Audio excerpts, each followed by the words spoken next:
Welcome back to One on One with Mr. U. Of course, I'm your host, Mr. U. In studio with us, founder and CEO of the Flow Group, Michael Leung is in the house. Michael, how are you, brother? Good to see you, man. I'm great. How are you?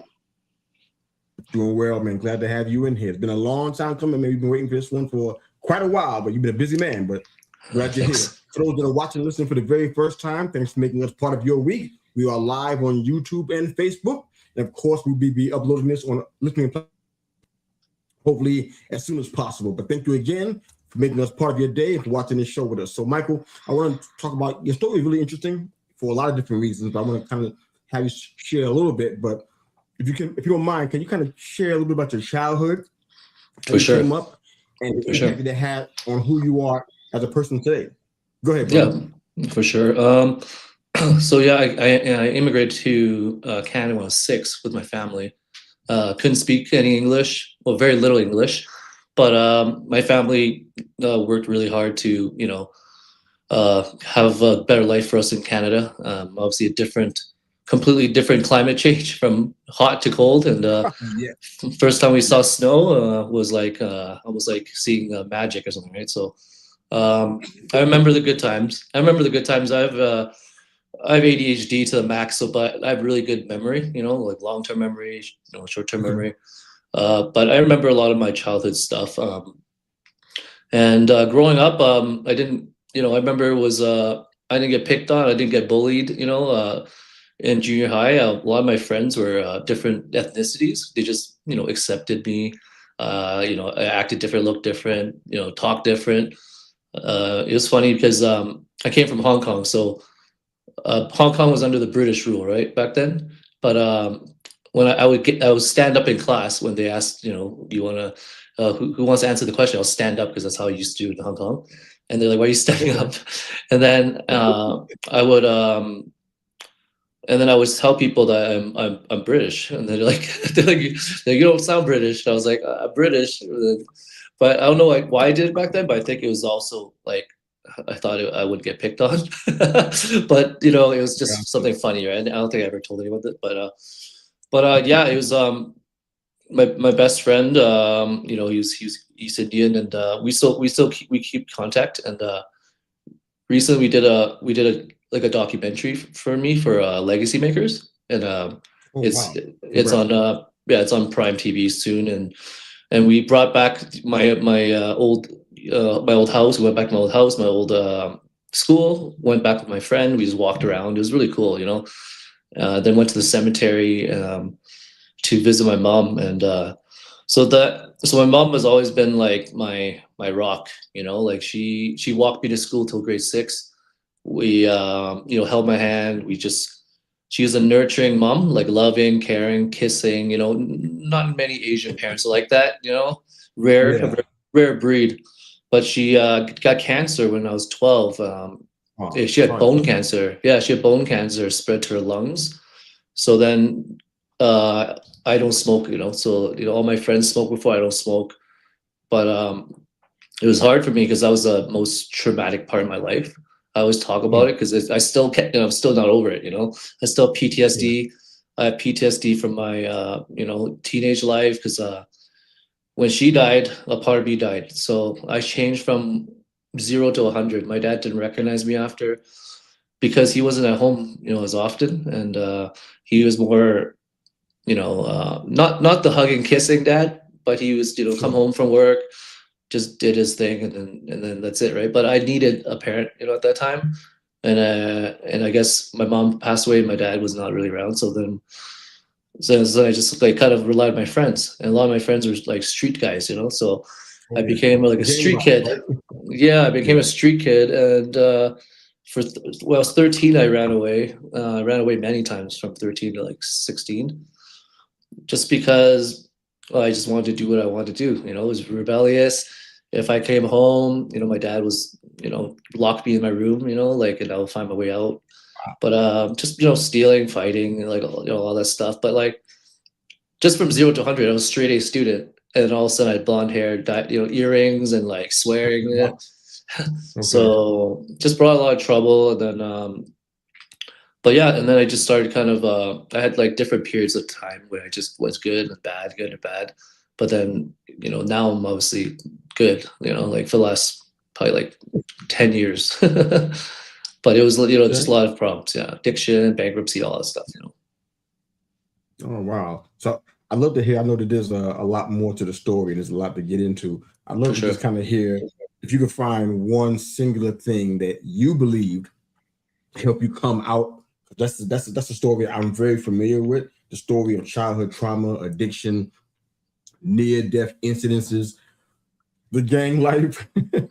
Maybe even drugs can be added into that as well. But what do you think is one singular thing that got you through that, where it didn't take the turn that it could have taken? Yeah. On your life? Well, probably when I met my ex-girlfriend. So she's my ex-girlfriend. We're still good friends. We dated for 12 years. So when I met her, I Wow. was pretty bad. But when you find a good girl, she changes your life, right? People, you fall in love, and then they listen to her, and just like, she was just guiding me, and she's more mature than me. She was 19. So she was 19 at the time.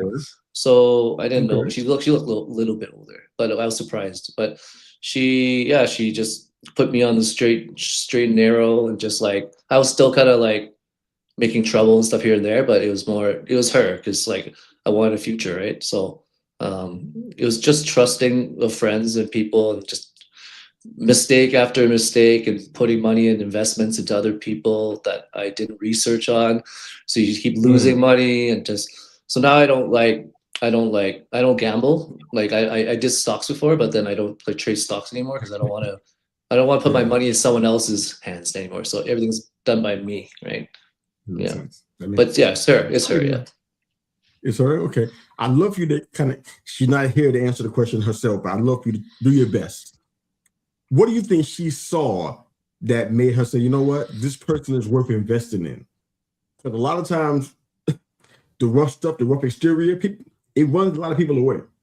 Yeah. Why do you think she decided to invest her time into you, and even if it's from her own words? What do you think the reason was for that? I think she was probably in love too, I guess, afterwards. We're both pretty Okay. into each other. I think she just kept forgiving me, like she was very forgiving. She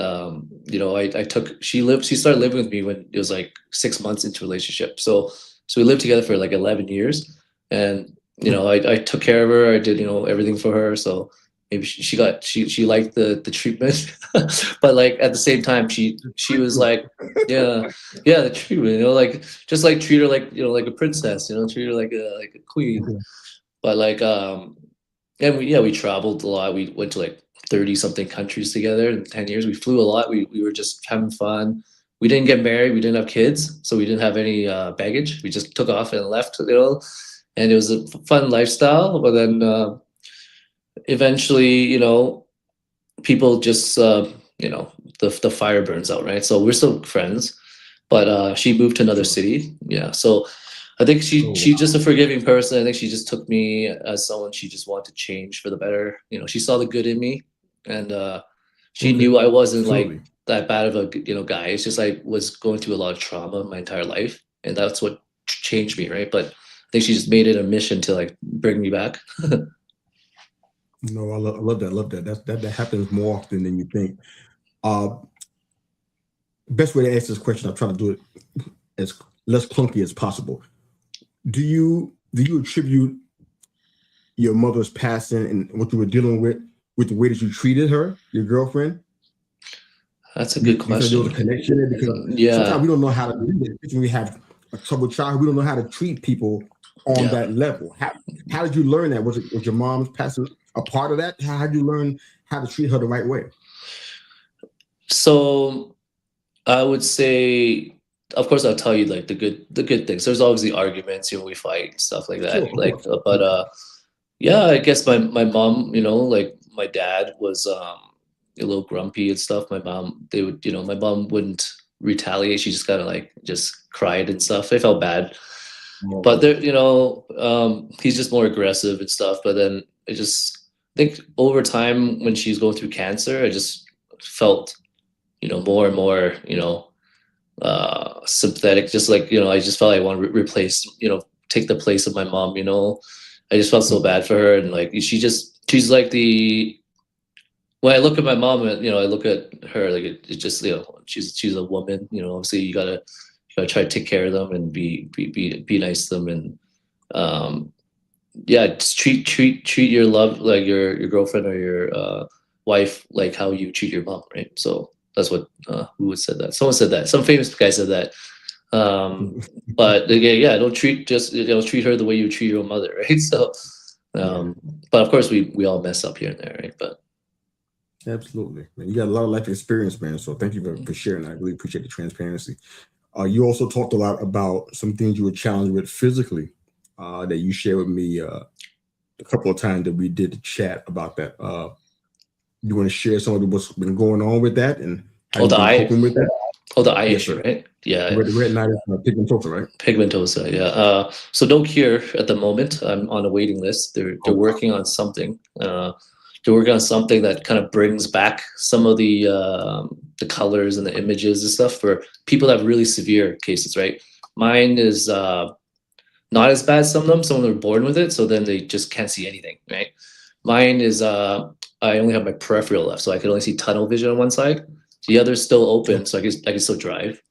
But it started kind of eating away into the central. It's kind of stopped at the moment. It's kind of stayed the same, but I had a really serious retinal detachment. That's how it started about like 12 years ago when I met her, or yeah, around that time. So then I woke up with a black curtain in my eye, and I didn't know what the hell it was. And then after, I just kept waiting. I'm like, oh, it'll come back. And then waited and waited, and then my chest started hurting. And my sister's like, oh, you have a stroke? Because you have a stroke and go blind, right? So then I went to the hospital. They're like, oh, good news. You don't have a heart attack or a stroke, but your retinal detached. I'm like, what's that? And they're like, well, it's supposed to produce the image, right? So when it detaches, now it's wavy, so everything's distorted or it's gone, right? So I went to get surgery. They're like, you need 48 hours to get surgery, or else you lose your vision completely. So then I was like, oh shoot, wow. Yeah, my sister's crying and stuff, and then I got done and I had to sleep facing down, and everything's facing down for 4 months. 3 months, but the fourth, they say 4 months, but like I just took it easy the last month because it was when it's healing, they put a bubble in your eye, right? So they inject it, so it pushes it back up. So they flatten it and they push this bubble, wow. Right? So if you don't like lay down, your bubble is not going to sit perfectly. So your retina is going to slide off or something, right, at the beginning. Oh. So very challenging because I sleep on my back. So everything, you have to buy an iPad. You have to get a little thing, stick your head in it, just watch TV. Like, oh, worst time of my life. I don't know how I went through that. And then I had 2 cataract surgeries done after because complications, and I got a cloudiness. So 35, 36 years old, I had cataract surgery. And that's kind of where I met the seniors. And like before I had the idea of the hearing, the assistive hearing device, right? But that prepared me for it, I guess, early, I guess, just socializing with them and chatting with them. So I knew a little bit about them. And then the worst part was when I started walking, and then I would start tripping often. My ex is like, "Are you okay? Like you keep tripping everywhere." And then I started leaping off stairs because I don't see the line, right? So I just started leaping, and then I'll walk into walls because I can't see the left, right side. People would stick their hand out. Yeah, people stick their hand out, shake my hand, and I can't see these. So they just leave their hand out for 5 minutes. They're just standing there. And then my ex is like, "Hey, just want to try to shake your hand." I was like, "Oh, sorry." They're like, "You're blind." I'm like, "Yeah, I am." Right. So every year my friends would make me a cake as a pirate with a patch in it. So try to make fun of me and stuff. Wow. Then, yeah. I was like, it kind of hurts, man. I was like, it kind of hurts a little bit, but there's like, and then the worst was when I would go to the clubs and go to like restaurants, it was dimmer. So then it was really bad when I was in the washroom. I couldn't find my way out of the washroom. I feel my way around the walls until someone opened the door, and then they opened this light now. I'm like, oh my God. They're like, what are you doing? Like, it was almost pitch black in there for me, right? So then when I got out, they're like, where were you? I was like, in the washroom. Like, I couldn't find my way out. They're like, oh my God. So I got checked, and they're like, yeah, your peripheral is kind of like eating. It's like almost my peripheral's gone. So I can't see up, down, left, right. It's just like gone, right? So I have to like turn my head. Right now? Yeah, currently. Yeah. Right now? Right now. Yeah. Wow. Yeah. Yeah. So it's very uneven, right? This side's all open, this side's like all kind of closed up, but except for tunnel vision. It's 2020 Okay. though.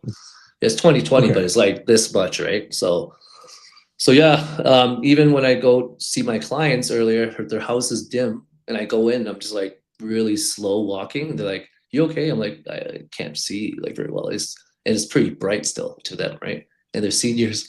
I'm just going to their house like Wow. really careful, right? So it's tough, you know. Like that's why we traveled as much as we could because I was scared that I was going to lose my vision completely and try to enjoy what I can see that's left. And that's why I got Mhm. into this business because I didn't know what I was going to rely on for income or like for work, right? So yeah. Wow. It's an incredible story, man. I want to first ask a question to follow up in regards to the I guess the option that they're talking about for you. You said that they're working on something. Is that something you can talk about? Yeah, Is that worth yeah. discussing right now? Oh yeah. So there's a couple of different things to help fix it, but the early one was like this: they got to inject a DNA into your eye, but these A shots were like, DNA. yeah, it's like a genetic. So it's called gene therapy. Yeah, but you have to be. It's almost like a needle in a haystack because they'll test you. It has to be one specific DNA that matches, and then you qualify, right? And this shot was $500,000 per shot. So if you get two shots, you're $1 million eyes, right? So this was I don't know if you covered it, but there was people or donors that could help you cover it because it wasn't very common. I guess it's common, but not many people can afford it. I guess so. I didn't really hear too much, and because it's such a specific DNA, right? So I think only like a couple people are like qualified for it, right? Wow. And then now they have something that doesn't matter what DNA it is. They can just but they laser this DNA into your eye. So it's also gene therapy, but laser it in your eye, and it's supposed to rejuvenate the photoreceptors, the dead photoreceptors in your retinal area, right? And then it comes back, it starts rejuvenating. It starts to, yeah, rejuvenating. People start seeing lights. They start seeing shapes, right? So they did 20 people, and 20 out of 20 start seeing improvements, and they start seeing shapes and colors, right? Before they saw nothing, right? So yeah, that's kind of what's happening. That's incredible. Yeah, So waiting for that FDA. they The FDA. Yeah. FDA. They're so waiting for the FDA. Yeah. you're kind of on a wait list with this. I am on a wait list. I'm not even qualified for it because I had all these other things like a retinal detachment, cataract surgery. So I'm Sure. considered not qualified. They want someone just fresh with nothing, just retinal detachments. Oh, sorry, retinitis pigmentosa. Yeah. Okay. Yeah. All right. You mentioned a couple of mental health challenges as well. The first time we talked, and even today, you mentioned ADHD and PTSD. So it's safe to say you've dealt with a lot of things, man.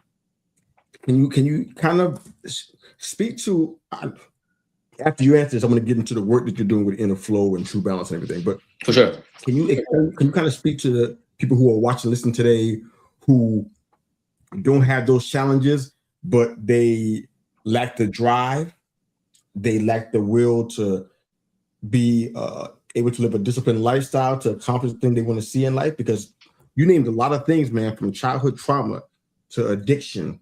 I mentioned the near-death experiences. You didn't mention those, but the things with ADHD and PTSD, and of course the retinitis pigmentosa, and just all those things and the challenges that come with that. Why are you trying to build something incredible? Can you kind of speak to us about why you have the drive that you have? What's causing you to not give up and quit when it's so easy to do so?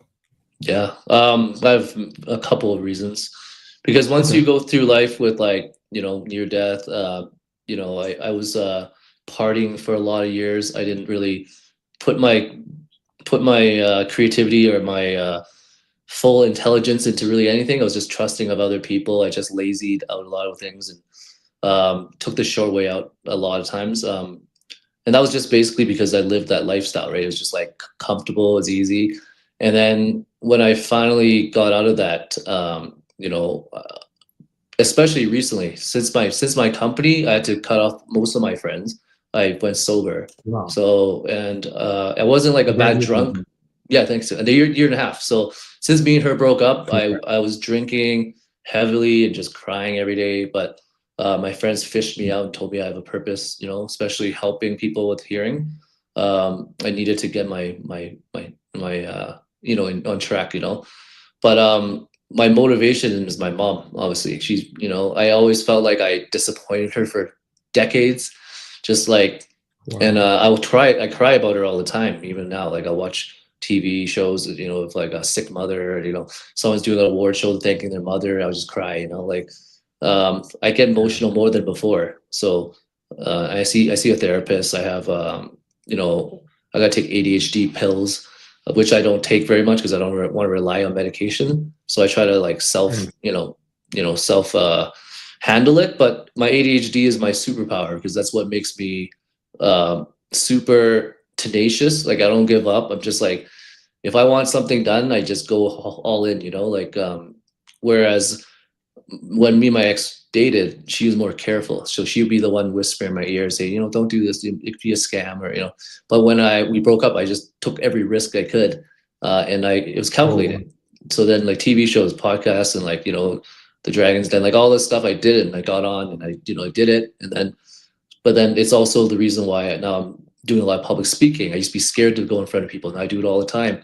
I go, I started getting comfortable. I do self-taught marketing, sales, import exporting, like websites. Like I learned it all myself, and because of my ADHD, when you're really that's laser awesome. focused, you'll spend hours day on night day till it's finished, right? And perfection, you know, like. But I'll do like 20 things at once. Where some people have to do one thing. I'll have like one thing open, then I'll do another thing. Just so many. It's unorganized. I'm a very unorganized guy, but I get it done. You know, so um, and and for me, it's like once I have one thing, I want like more things. You know, I'll be like, oh, I got the podcast, I got a TV show. Now I gotta do, you know, get the next product going. I gotta get like, you know, some photos with the models, and I just always have like a big list of stuff continuously, like, you know. So I think ADHD, if you learn how to control it, it can be your best trait, you know, like because it really focuses you onto things only if you're Okay. interested in it. If you don't care about it, it's like I don't care. So I have never read a book in my life. Never read a book. Like I can't read a book because I always read the same paragraph. I can't concentrate. So I learned visually, like watching things, or audio. That's how I learned. Right? So I can't remember ever finishing more than a couple pages in a book. So um, yeah. So yeah, and the PTSD came from all the years of like, you know, my friends and like the fighting, the violence, you know, seeing the things I saw.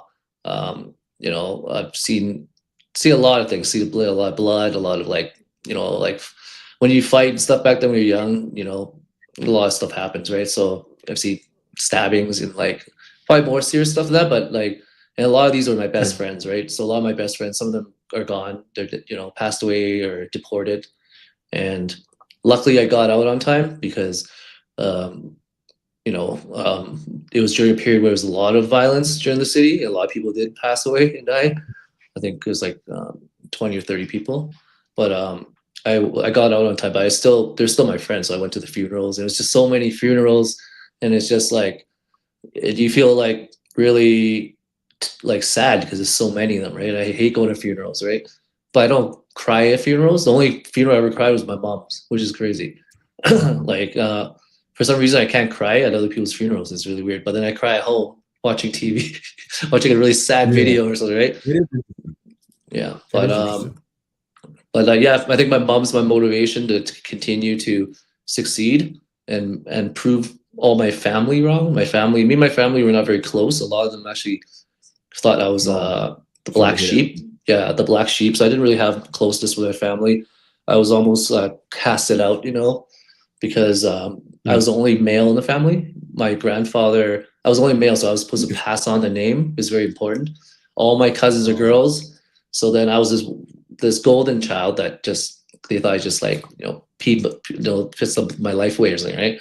And my yeah. grandparents never saw me to succeed, right? They saw my bad times, and I feel bad for that too. And just kind of making amends to a lot of my past mistakes. I just want to be that good person, especially now I see so much potential in myself that once I really open my mind, I can do like anything. before I wouldn't even think I could even develop a website and do all this stuff. But once I start doing it, it's much easier than I thought, and you just start learning, right? So I think anyone that thinks they can't do something, you just have to get off your butt and just try it. But really like it, right? Don't do something you don't like, because you're gonna be miserable for the rest of your life, right? So Yeah. Well, you're definitely the picture of perseverance, brother, man. So I commend you, man, for all that you shared and all that you're doing. I want to ask you another question that's going to be probably more of a tougher one to get to think about, but I want to ask this first because I think I mentioned the connection between what you're dealing with your current disability and the work you're doing with the groundbreaking hearing devices.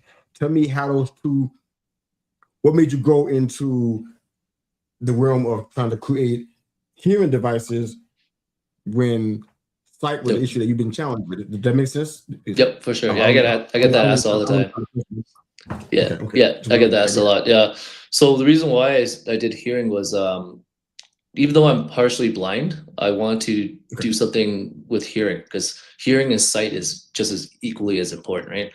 And I saw more openings to find something for hearing, right? Because sight is just, glasses and stuff, right?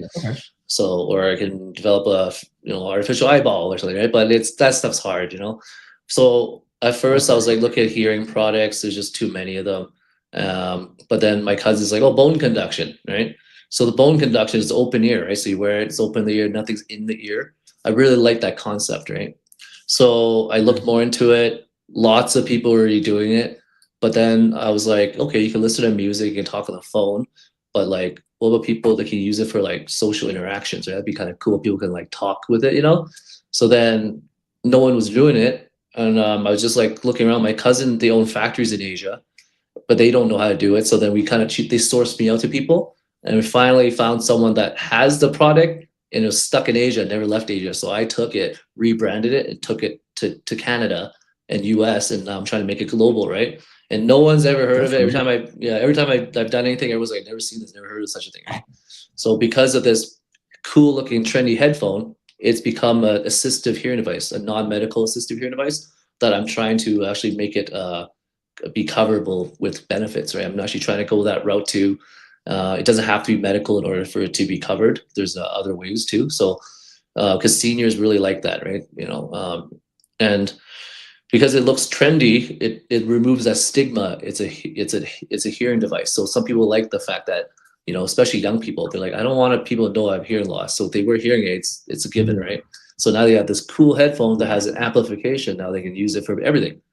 So a lot of people are kind of like liking this idea, but I work with mostly seniors. So because it's like such a big, broad market, right? So and everybody needs, like, so many people with hearing loss, and 1.5 billion people in the world have hearing loss, and it's going to go up to 2.5. That's a quarter of people in the world that's hearing loss. What's the number again?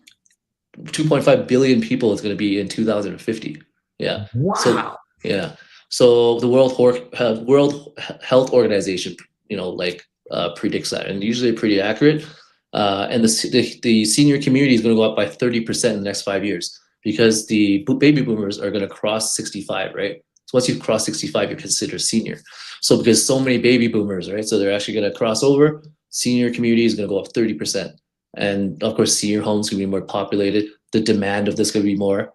That's why it's a great time to get into it. And I think hearing is obviously, it's something you need for everything. Because when I work with seniors, they're just so sad. Like they're isolated, socially isolated. Their confidence has gone down. They have hearing aids, they don't wear them. They lose them. So I wanted to do something that's obviously cost effective, right? Hearing is very expensive. Something they can't lose, something easy to wear, and more people are catching on, right? And it takes time, because people in the beginning were just like, it looks too cool, like young persons, right? But now seniors find that the hearing is improving. They kind of look past that, the look now. But more and more of them are actually liking the look now. They're like, oh, that actually looks pretty cool. So it takes time, and I feel like this is gonna revolutionize the hearing industry. It could be, some say it could be hearing aids competition, but that'll probably be a while from now. But I just like the fact that people are open to another option to hearing, because they always were just told to go one way, right? To traditional way. but there is other ways, and no one knows of anything really. But now it's kind of crazy how not many people have done it. But yeah, I've done it, and I trademarked it. My supplier patented it, and I've did all the legal contracts day one. I did all the stuff that no one really does till later. Yeah, because I believed in it that much, I guess, back then, right? But now when you think about it, everything's all done, and it takes years to do too, right? To approve it. Now I'm like, okay, I'm all done, and I'm all protected. So 80% of the people don't even do that, right? So that's why people are impressed with that, and just how hard I work. I drive coast to coast across Canada. I did 21 events in 9 cities in Toronto, just like events, hosting events, promoting it, testing it, educating it, and it's getting the words getting out, right? People in BC are referring people from Manitoba. Manitoba is referring, they're referring now, right? So it's nice. Yeah. Very good, man. Very good. I love that you're being an advocate for people who have disabilities, man. That's really commendable, man. Thanks for doing that. Love the success story as well. People are not only enjoying how it looks, but they're getting results. So that's really awesome. Yeah, one more question, then we'll have you speak to our audience after this. Sure. Final question for today. We'll just kind of think about how you view your life so far. Because somebody would say, in one word, how would you describe it? How would you describe your life? I want you to answer this question instead. If you wrote a book about your life, what would the title be based on how you view your life? What would the title of your book be? Book about your life. Probably use as many words as you want to. Yeah. I don't know, undeniable. Like, it's just, I've like warrior, could be, just I love them. I've been squashed and I keep coming back down, so you can't deny me, like I'll just keep coming back swinging and coming back better. Yeah, I love that. Undeniable is a fantastic title for your book, man. I love that. I love that you're proving your family and others wrong, man. You're doing something that matters to other people, not just for the current, but for generations. So I commend you for doing that, brother. Thank you. With just final couple of minutes or so before we close our show out. You're welcome, sir. Love for you to kind of just let folks know where they can find your work. I have the website up on the screen, but I'm not sure that's the only place where they can find your work. But let folks know where they can find your work. When they go to your website, what should they expect to find? So you can go ahead and share that, and then we'll go ahead and close the show out for today. Go ahead. For sure. So this is my international website. So www.theinnerflow.com. So flow without W, or else you'll find something else. Or .ca. .ca is for Canada. So I have 2 websites. And you can find blogs, you can find testimonies live or a video or written. There's online shopping. We have a lot of discounts going on right now. 10% off the 2.0, and the 1.0 is 30% off. So and we have True Blue, which is something you can watch TV with.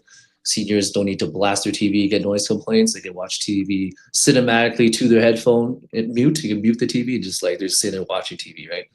So it's a Bluetooth transceiver, right? So a lot of my stuff is like very senior friendly. So and of course, this works for people, young children. I work with children with autism. I've worked with dementia patients. I work with labor workers, mechanics, factory workers, police officers, everything, right? Anyone that's kind of hearing loss, they can go on the website, you can answer a questionnaire, and it'll tell you if you're a good fit or not. It'll, like 8 questions, right? So if they can't try it physically, they can answer the questions, it'll narrow it down, and they can just purchase it. Yeah, and then our Instagram is at the Flow Group, so you can see our updates. And I've been actually invited or added as a member of ICER, which is a very prestigious group in Alberta. It's called it's Institute of Continued Care of Education Research. So their innovation, and under the umbrella is obviously care providers, educators, and innovation. So I've been a part of this group with tons of resources around me now. Big senior providers. I got like educators, like universities. So now I'm this innovation that got added in. I've got voting rights and everything. So it's like kind of nice. It's like the exclamation to it. You're doing great things, man. Thanks again for being here and sharing your incredible story with us. Thank you. Founder and CEO of the Flow Group. You can find Michael's work at theinnerflow.com, or for Canada, theinnerflow.ca. Michael Leung, thanks again for joining us, sir, and thanks again for sharing your story. Thank you. Thanks for having me. That's Michael. I'm Mr. U. We're out. Have a fantastic day. Thanks again for watching and listening.